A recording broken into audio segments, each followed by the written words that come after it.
Olá, pois é. O ministro Celso de Mello autorizou a abertura de inquérito contra o presidente Jair Bolsonaro, levando em conta as declarações feitas pelo agora ex-ministro Sérgio Moro. Eu vou falar um pouquinho hoje sobre essa decisão do Celso de Mello, eu vou ler alguns trechos e vou comentar algumas coisas. É a petição número 8802 e a decisão do ministro Celso de Mello portanto, entendendo que existem elementos suficientes para abrir, para dar início ao inquérito lá no STF. O que significa isso? Quais as repercussões e quais são os próximos caminhos que essa decisão vai levar? Essa é mais ou menos a ideia desse vídeo, bem rapidinho, só para a gente bater um pouquinho a bola aqui sobre o que está acontecendo. Então, o Procurador-Geral da República, Augusto Aras, ele fez um pedido, uma petição lá no STF, que foi protocolada e foi distribuída com esse número, 8802, em que ele aponta algumas das questões colocadas pelo Sérgio Moro na sexta-feira passada como possíveis práticas de crime pelo presidente da República e ou como possível crimes de denunciação caluniosa que poderia ter sido cometido pelo ministro Sérgio Moro, caso o ministro Sérgio Moro não consiga provar aquelas alegações que ele mostrou, que ele falou ali naquela entrevista. Eu começo, na verdade, com uma discussão. O Celso de Mello poderia ter simplesmente ido direto ao ponto, mas ele faz uma reconstrução muito legal sobre o que significa república. E eu queria rapidamente falar um pouquinho sobre algumas coisas que ele fala sobre essa questão da república, porque eu acho que tem muito a ver com o tipo de concepção de democracia e de Estado de Direito que a gente quer para esse país. O ministro Sérgio Moro, ele levantou uma série de questões para o ministro Celso de Mello. Vou colocar o fone para melhorar o som. E aí, o Celso, ele antes de entrar nessa questão, portanto, ele levanta a bola da questão da igualdade dentro da República, ou seja, se dentro de uma república todos nós somos iguais, como é que o ministro Sérgio Moro levanta questões graves ao presidente e esse presidente poderia não ser responsabilizado sobre essas questões? Essa é a primeira parte do voto do ministro Celso de Mello. Ele enfrenta, então, o problema, né? Ele enfrenta, então, a questão sobre a responsabilidade do presidente da República e as exceções que a Constituição coloca. Quer dizer, a Constituição, ela fala que o presidente da República só pode ser responsabilizado por atos praticados em ofício, né? Ou seja, atos praticados durante o mandato e em razão do mandato. O presidente, ele não pode ser responsabilizado por atos estranhos ao seu mandato e nem por crimes que eventualmente ele possa ter cometido antes de se tornar presidente. Tanto os crimes cometidos antes dele se tornar presidente, como crimes que ele possa cometer durante o exercício do mandato, mas que não sejam em razão do mandato, tanto uns como outros vão ficar com a prescrição dele suspensa até o encerramento do mandato. Mas como eu estava dizendo, o ministro Celso de Mello, ele começa levantando a questão da igualdade na República.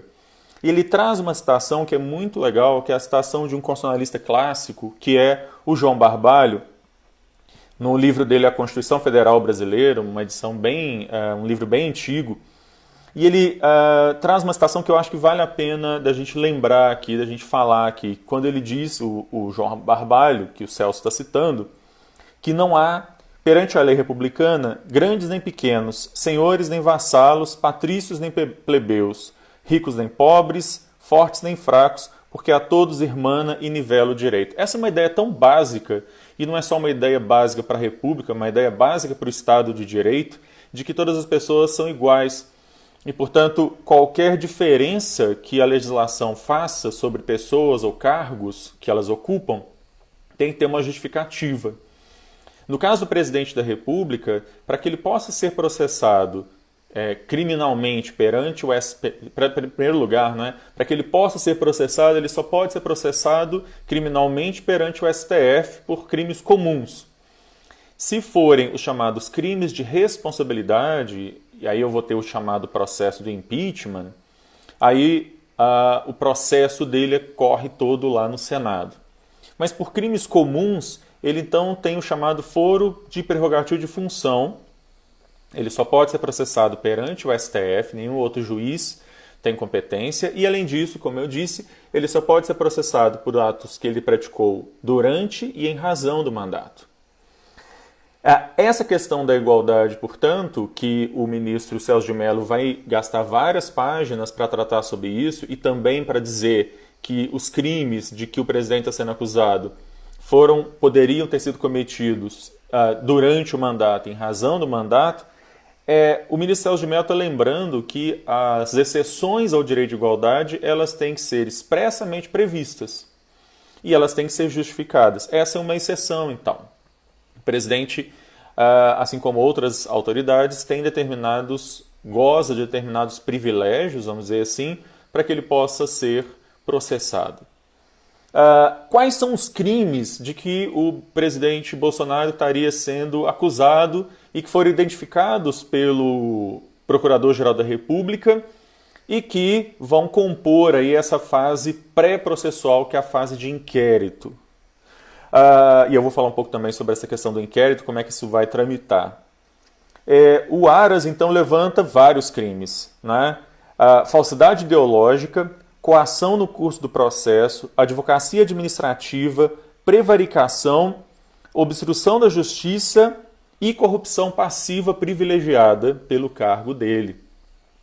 Todos esses são crimes que vão ser objeto, então, desse inquérito. E, ao mesmo tempo, também a investigação também vai abranger a possível prática de crime, aí não do presidente, mas do Sérgio Moro, de denunciação caluniosa, né? Quando você atribui a outrem a prática de um crime sem haver o crime contra a honra, né, de outra pessoa. E aí isso é levantado também, além da denunciação caluniosa, outros crimes contra a honra que possam vir. O presidente pode querer colocar aí o Moro, na verdade, do outro lado, não é? Ao invés de acusado, o acusador se torna acusado.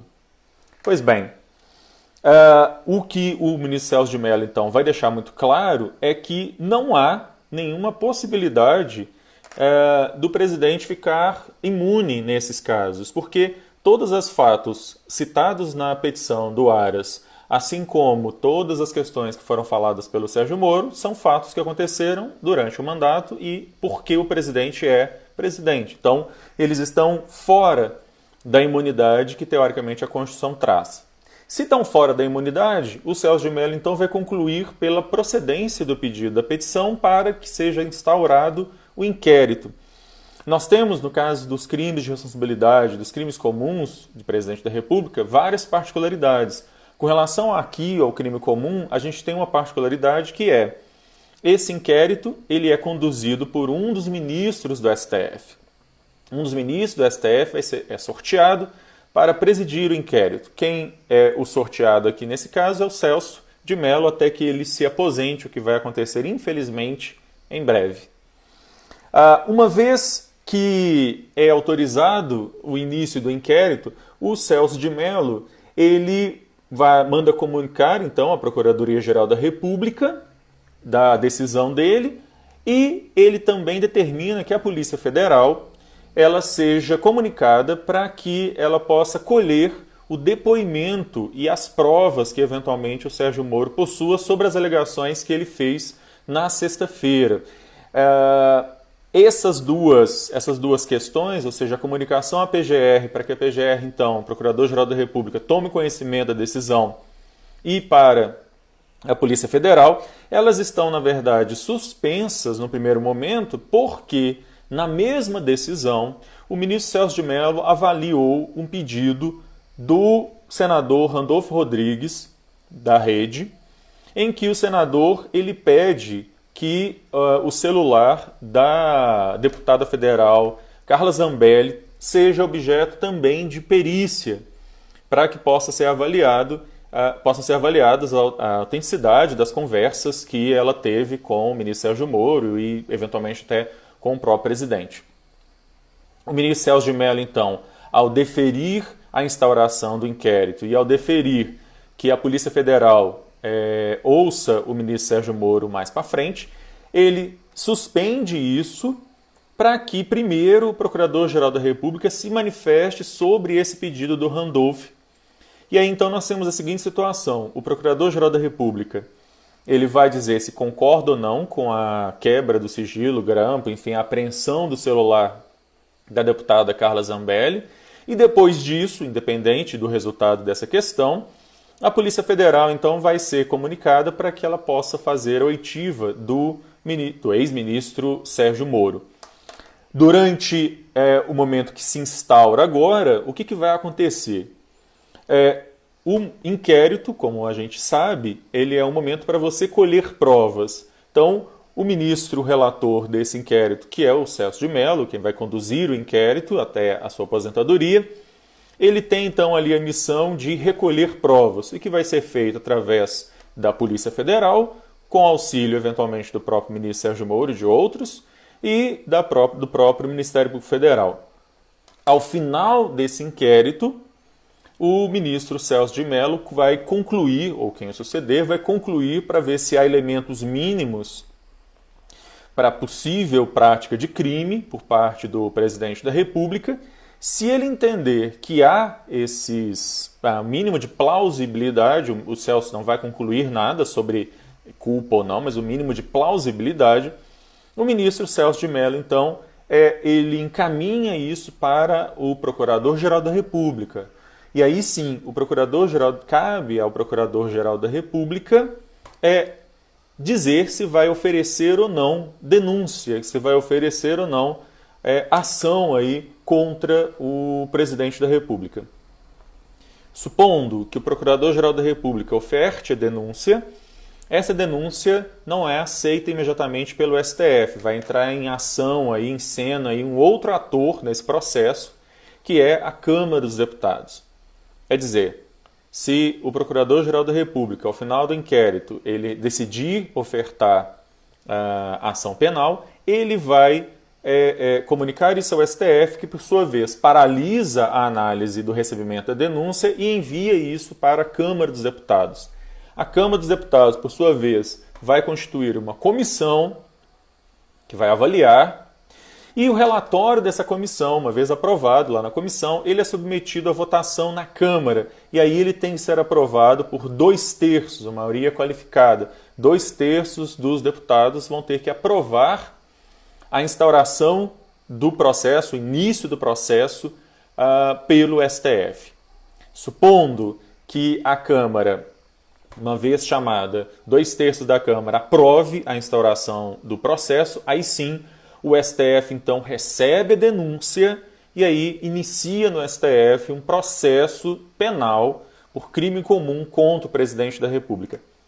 Esse processo por crime comum pode tramitar em conjunto com o eventual pedido de impeachment, porque os dados apresentados pelo ministro Sérgio Moro também podem se enquadrar em algum dos tipos penais da lei que trata dos crimes de responsabilidade, e nada impede, portanto, que a Câmara também se manifeste no pedido de abertura de processo de impeachment, e isso vá para o Senado e eu tenha 2 processos ao mesmo tempo, como aconteceu no caso do Collor. O processo por impeachment sendo votado, deliberado e votado no Senado, o processo por crime comum sendo deliberado e votado no STF. Lembrando que são 2 processos que são independentes um do outro, como o STF decidiu lá no caso do Collor. O STF deixou bem claro que o fato dele, STF, ter absolvido o Collor por crime comum, isso não implicava em consequência alguma sobre a anulação da condenação que o Collor sofreu no Senado e vice-versa, ou seja, mesmo que o Bolsonaro eventualmente seja condenado em um, absolvido no outro, a condenação implica necessariamente a perda do cargo de qualquer forma, seja num caso, seja no outro. É impossível, nesse momento, dizer como é que isso vai caminhar. Não é impossível dizer se isso vai levar efetivamente a a oferta de uma denúncia e mais ainda, né, algo absolutamente imponderável se a Câmara, uma vez chamada, se ela for chamada, se a Câmara dos Deputados realmente vai votar pela autorização de abertura do processo, aí já não mais inquérito, mas processo contra o presidente da República. Este, por sua vez, tem se movimentado no sentido de oferecer cargos para partidos do chamado Centrão, uma mescla de um monte de partidos, uma boa parte deles com vários membros envolvidos em escândalos de corrupção, com os quais o então candidato Bolsonaro falou que jamais negociaria e faria políticas do tipo toma lá, dá cá, e é exatamente isso que ele está fazendo nesse momento. Está oferecendo uma série de cargos em estatais, em órgãos públicos, em troca de apoio, leia-se não só apoio para a aprovação de projetos de lei de interesse do presidente da República, mas também no sentido de enfraquecer o presidente da Câmara, o Rodrigo Maia, até porque vai ter eleição para o novo presidente da Câmara daqui a pouco, e também no sentido de, eventualmente, se garantir, no caso de a Câmara ser chamada para votar pela abertura do processo, seja do processo de impeachment que vai para o Senado, seja do processo por crime comum lá no STF. Bom, é basicamente isso. A gente está numa situação, na verdade, bastante sui generis, haja vista que alguém nessa história pode efetivamente ser condenado pela prática de um crime, seja o presidente da República, seja o ex-ministro Sérgio Moro. Se não ficarem provadas as acusações do Moro, ele pode ser processado, como eu disse, por crimes contra a honra, além de denunciação caluniosa. Se ficarem provados os crimes cometidos, que poderiam ter sido cometidos pelo presidente da República, ele pode eventualmente ser condenado pelo STF e perder o mandato. Mas aí, como eu disse, isso vai depender de uma série de ações futuras, de uma série de movimentações futuras que eu espero poder comentar aqui nas próximas lives, nos próximos vídeos. Eu agradeço todos e todas que estiveram aqui. Eu vou só ver se a gente tem alguma pergunta. Acho que não, acho que o pessoal só acenou. Tá todo mundo meio estupefacto, né? Tá todo mundo meio sem saber para onde é que a coisa vai. Eu também. E espero na semana que vem voltar aqui, quem sabe ainda tratando sobre isso e vendo os desdobramentos dessa questão. Esse vídeo depois eu vou disponibilizá-lo lá no YouTube, no meu canal do YouTube, para quem quiser rever, compartilhar, ok? Obrigado a todos e até a próxima.